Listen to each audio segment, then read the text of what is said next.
Oke, bismillahirrahmanirrahim. Assalamualaikum warahmatullahi wabarakatuh. Oke, kami sekarang akan mempresentasikan tugas besar kami pada mata kuliah Artificial Intelligence. Nah, di sini pada mata kuliah Artificial Intelligence atau kecerdasan buatan, kami melakukan perbandingan klasifikasi dengan beberapa dataset menggunakan dua metode yaitu KNN dan Naive Bayes. Nah, di sini judul yang kami buat yaitu melakukan perbandingan klasifikasi pada data obesitas menggunakan machine learning, KNN, dan Naive Bayes. Nah, kemudian untuk anggota kelompok yang ada di kelompok kami itu, yang pertama ada Nabila Nur Azizah, kemudian dengan Ida Bagus Brahmanta Jayana, dan kemudian ada saya sendiri atas nama Lurstu Bagus Anugrah. Oke, untuk selanjutnya saya mulaikan untuk presentasinya. Yang pertama-tama yaitu pendahuluan. Nah, di mana obesitas itu di Indonesia memiliki prevalensi angka yang terus meningkat signifikan dari 0,5% pada tahun 2007 menjadi 23,4% pada tahun 2024. 2023, mohon maaf. Oke, nah itu menjadikan masalah kesehatan yang memerlukan perhatian serius. Jadi di negara Peru obesitas itu memiliki angka prevalensi mencapai 19,7%. Kemudian di negara Kolombia angka prevalensinya mencapai 2,23%. Nah, untuk Indonesia sendiri dia memiliki angka prevalensi sampai 6,9%. Nah, meski angka 6,9% itu tergolong kecil, bukan berarti kita kurang kepekaan akan obesitas. Namun kita harus tetap perlu menjadi obesitas itu akan tetap perlu menjadi perhatian khusus. Nah, hal tersebut dikarenakan obesitas ini menjadi sumber penyakit serius seperti penyakit jantung koroner dan lain-lain. Untuk mengatasi masalah obesitas yang semakin meningkat ini, maka dibutuhkan pendekatan yang sistematis dan inovatif. Nah, salah satu langkah penting adalah meningkatkan kesadaran masyarakat melalui penyuluhan yang efektif dan memanfaatkan kemajuan teknologi. Nah, kemajuan teknologi salah satunya itu machine learning. Nah, di mana machine learning ini dapat dimanfaatkan untuk memprediksi risiko obesitas itu berdasarkan pola data yang ada gitu. Jadi metode seperti eh, KNN atau Canary Snakebore dan Naive Bayes ini memiliki potensi yang eh, bagus untuk menghasilkan sistem prediktif yang akurat. Oke, tujuan dari tugas besar ini yang pertama itu membandingkan performa algoritma KNN atau Canary Snakebore dengan Naive Bayes dalam mengklasifikasikan tingkat obesitas berdasarkan data tertentu. Jadi nanti kita akan menggunakan dua metode ini, kemudian hasil dari dua metode ini akan kita bandingkan. Kemudian untuk yang kedua itu mengidentifikasi algoritma machine learning yang lebih akurat dan efisien untuk prediksi tingkat obesitas.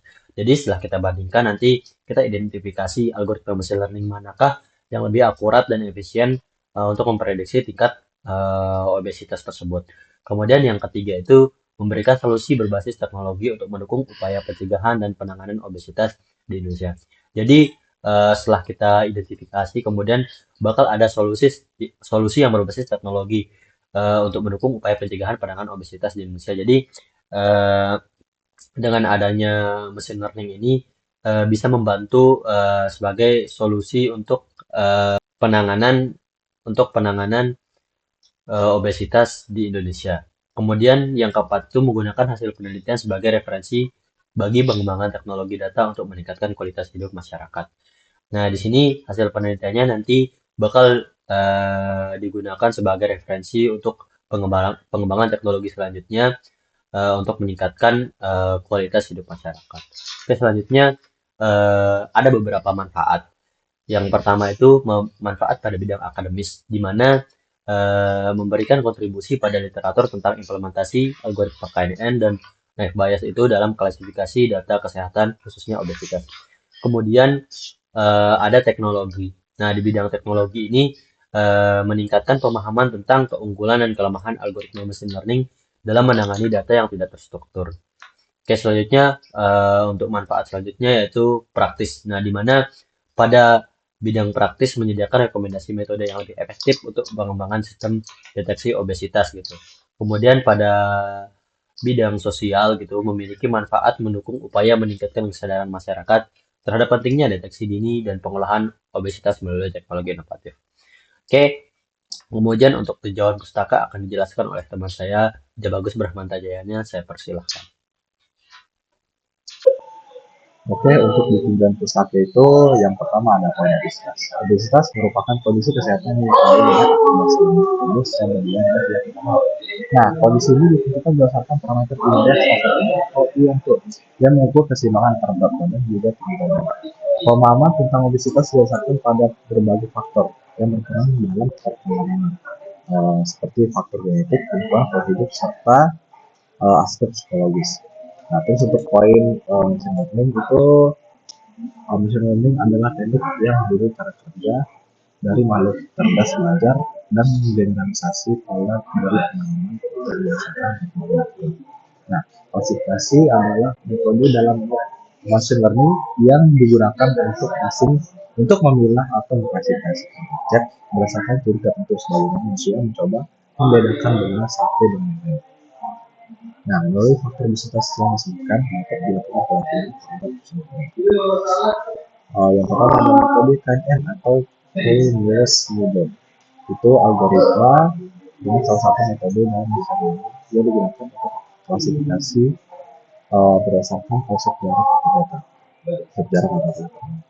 Nah, terus untuk prinsip dasar dari algoritma ini akan menentukan kedekatan data uji dengan mudah nilai jarak yang dihitung.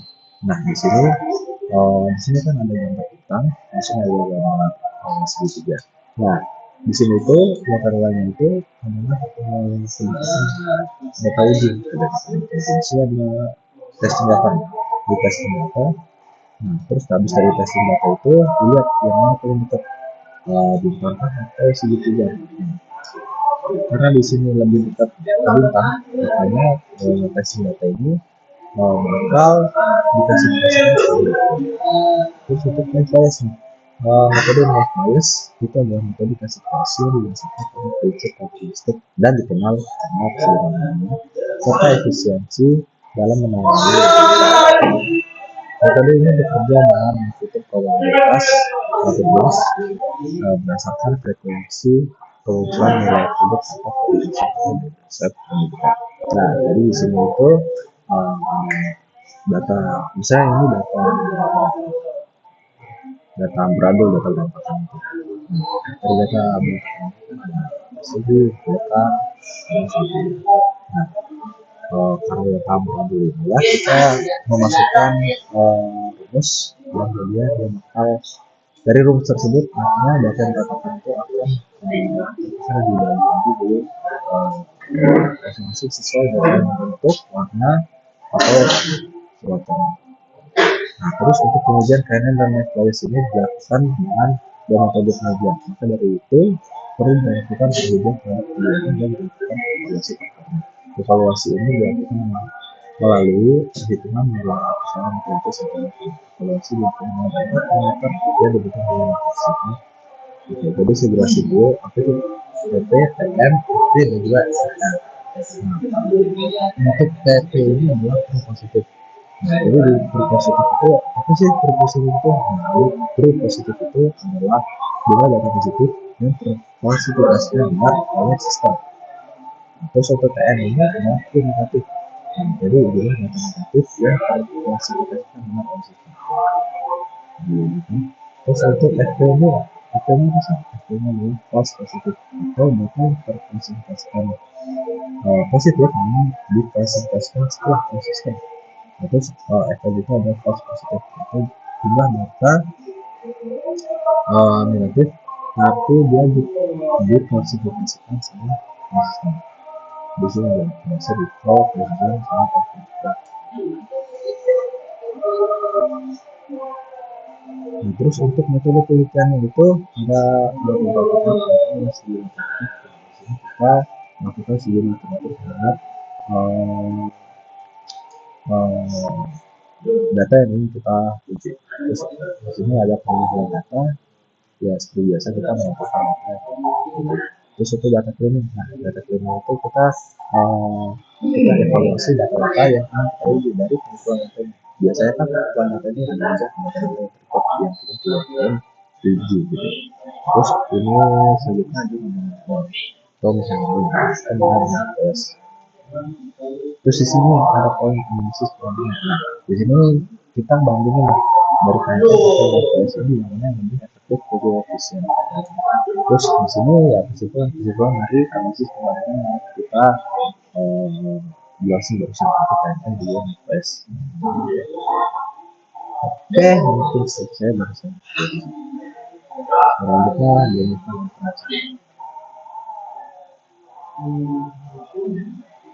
Baik, selanjutnya saya akan melakukan pembahasan terkait dengan hasil dari penelitian yang telah kami lakukan, di mana hasil dan pembahasannya kami lakukan berdasarkan metodologi yang telah dijelaskan oleh teman saya sebelumnya. Pertama, yakni studi literatur. Pada tahapan ini, kami akan mencari atau menggali dari sumber-sumber ataupun teori dasar terkait dengan topik yang kami angkat, di mana literatur yang kami ambil itu bersumber dari jurnal ilmiah, buku, laporan penelitian nasional maupun internasional. Nah, untuk menjaga relevansi dan kemutahiran dari sebuah topik atau dasar teori yang kami angkat, kami melihat atau melakukan filtering terhadap jurnal-jurnal yang kami ambil, di mana filtering yang dilakukan itu berdasarkan tahun terbit dari jurnal tersebut, sehingga ada keterbaruan teori dari ruang lingkup atau topik yang sedang dibahas, di mana di sini kami membatasi jurnal atau buku yang kami ambil itu 10 tahun terakhir. Lalu, setelah melakukan studi literatur terkait dengan topik-topik yang sudah kami diskusikan sebelumnya, kami melakukan pengumpulan data, di mana pengumpulan data ini kami menggunakan dataset bernama obesity data. Obesity data ini kami ambil dari sebuah website bernama Kaggle, di mana Kaggle itu merupakan website dataset yang seringkali digunakan untuk melakukan penelitian terkait dengan berbagai hal. Nah, untuk dataset ini kami pilih karena memiliki kolom-kolom yang berisikan faktor-faktor relevan dan sesuai dengan topik yang kami angkat, yakni obesitas, di mana ada kolom seperti umur, jenis kelamin, tinggi, berat badan, BMI, tingkat dan tingkat ataupun level dari aktivitas fisik seseorang, dan juga hasil dari kategori obesitasnya. Nah, untuk dataset ini juga memiliki kapasitas yang tinggi, yakni ada 1000 data di dalamnya, dan untuk dengan adanya kapasitas yang tinggi itu, sehingga kami memiliki possibility tinggi untuk melakukan pembagian data menjadi production set dan predict set, sehingga penelitian atau analisis kami jauh lebih tajam terkait dengan dataset ini. Selanjutnya kami melakukan data cleaning, di mana data cleaning ini kami lakukan menjadi bagian kecil lagi, di mana yang pertama data cleaning kami lakukan dengan melakukan pengurangan redundansi dan penghapusan kolom. Jadi di sini ketika dataset kami telah unduh dari Kaggle, kami melakukan pengecekan di setiap baris ataupun kolom apakah ada data-data yang redundansi atau tidak. Selanjutnya kami melakukan filtering terhadap kolom-kolom yang ada. Nah, di penelitian kali ini ada salah satu kolom di dataset tersebut yang bernama gender. Jadi kolom gender ini kami putuskan untuk dihapus karena berisikan string atau kategori, di mana kalau kami menggunakan hal tersebut kita perlu melakukan pengkodean numerik untuk analisis korelasinya. Di luar dari itu, gender sendiri tidak bisa kami lakukan pengukuran atau perataan, karena tiap gender itu memiliki pengkategorian atau pengkondisian secara khusus. Jadi kalau kami mau menggunakan kolom gender, perhitungan terkait BMI, lalu penganalisisan terkait dengan tingkat obesitasnya jauh lebih kompleks karena kondisinya jauh lebih banyak. Maka dari itu, mengingat tingginya tingkat analisis yang diperlukan jika menggunakan kolom gender, kami memutuskan untuk melakukan penghapusan terhadap kolom ini. Nah, lalu setelah melakukan data cleaning terkait dengan pengurangan redundansi dan menghapus kolom-kolom yang tidak kami gunakan, kami melakukan data regresi logistik. Jadi setelah melakukan data cleaning, kami melakukan uji statistika untuk mengukur dan menentukan variabel-variabel independen tersebut untuk melihat apakah variabel atau kolom tersebut mengalami atau menjadi variabel independen terhadap sebuah faktor obesitas, di mana berdasarkan hasil analisis regresi logistik dapat disimpulkan bahwa ada 3 parameter, yakni height, weight, dan BMI yang menjadi pengaruh signifikan dalam obesitas, di mana itu ditunjukkan dengan nilai P yang sangat kecil atau kurang dari 0,05. Nah, hal ini menjadi bukti kuat bahwa ketiga variabel tersebut akan berperan secara statik dalam mempengaruhi sebuah tingkat obesitas. Maka dari itu, ketiga variabel ini akan menjadi tiga variabel utama. Nah, lalu setelah melakukan uji analisis logistik regresi, kami juga melakukan uji normalitas, di mana uji normalitas ini akan dilakukan untuk melihat apakah data sudah berbentuk lonceng atau dalam artian normal, dan dapat dilakukan untuk dibagi menjadi prediction set dan predict set. Nah, setelah dilakukan itu, kami melakukan pengujian menggunakan metode Shapiro-Wilk, di mana pengujian menunjukkan bahwa tiga kolom yakni H, BMI, dan physical activity level itu memiliki distribusi yang tidak baik, di mana nilai P-nya jauh lebih kecil dari 0,05.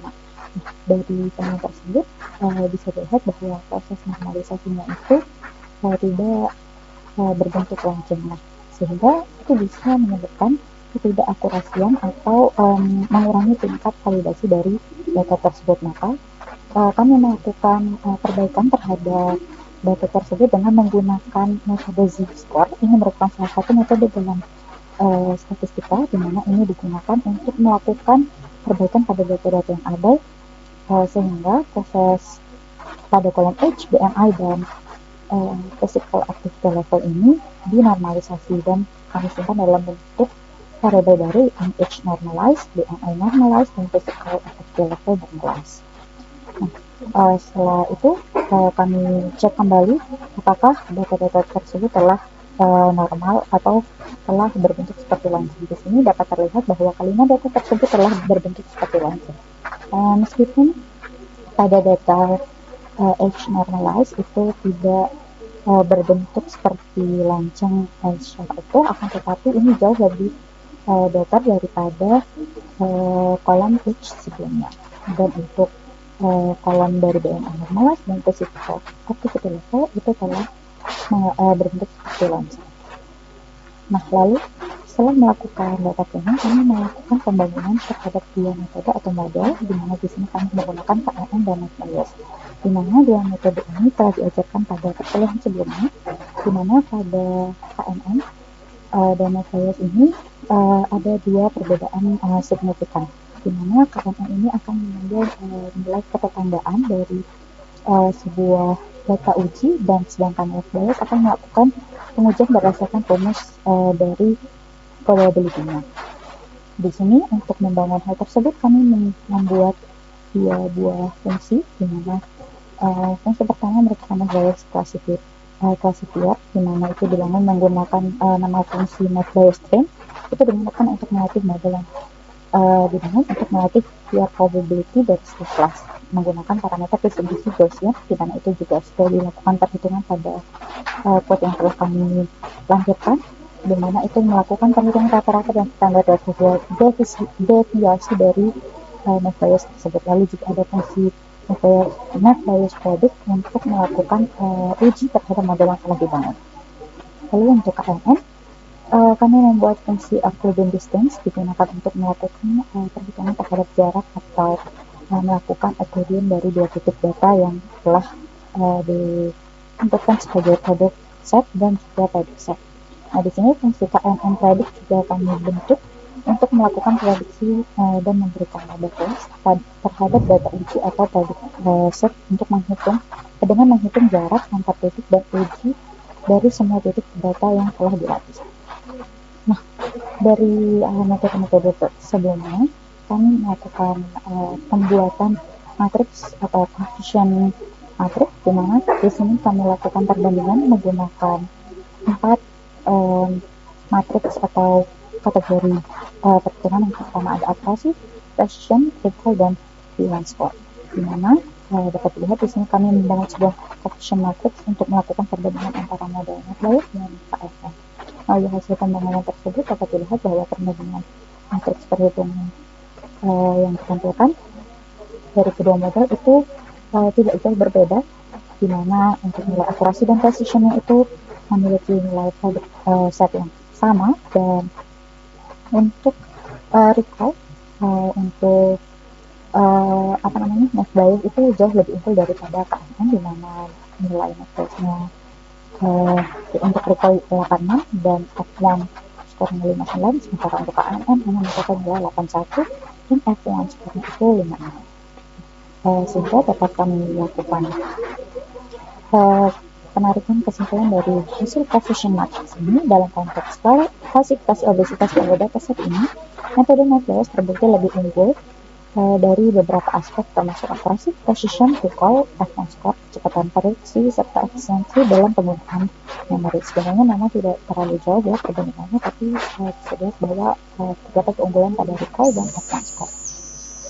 Lalu terakhir kami akan menyampaikan kesimpulan dan saran pada penelitian ini.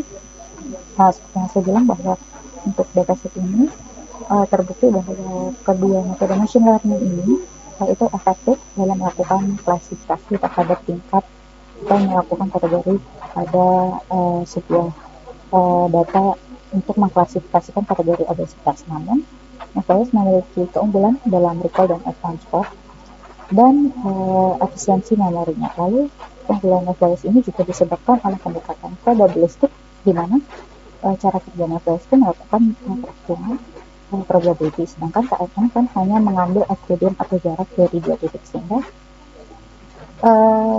itu lebih disarankan untuk menggunakan net bias dibandingkan menggunakan KNN. Nah, ini lebih ke sesuaian antara metode yang diangkat dengan tingkat atau permasalahan yang diambil. Nah, lalu dari penelitian ini juga kami dapat melakukan atau memberikan saran, yakni untuk melakukan penelitian lebih lanjut terkait penggunaan metode machine learning lainnya dan menambahkan teknik feature engineering di kedepannya, serta bisa melakukan atau mempertimbangkan kondisi serta variabel tambahan.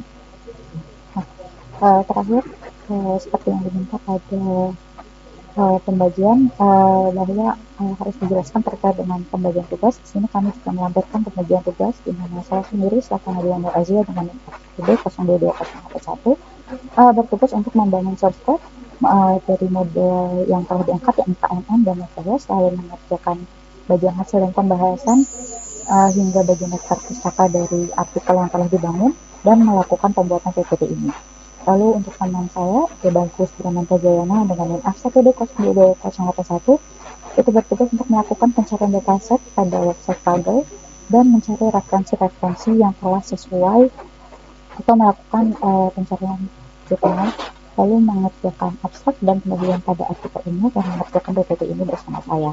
Lalu ada Rizky Bagus Anugrah dengan F1D022059 bertugas untuk melakukan pembangunan source code data cleaning, di mana pengujian statistika juga dibantu atau dibuat oleh Restu, dan mengerjakan bagian penjualan pustaka dan metode, serta akan melakukan penelitian video pada presentasi kami.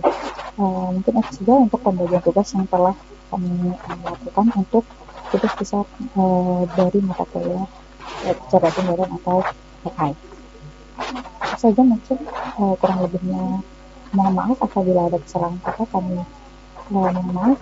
Wabillahi taufiq wal hidayah. Wassalamualaikum warahmatullahi wabarakatuh.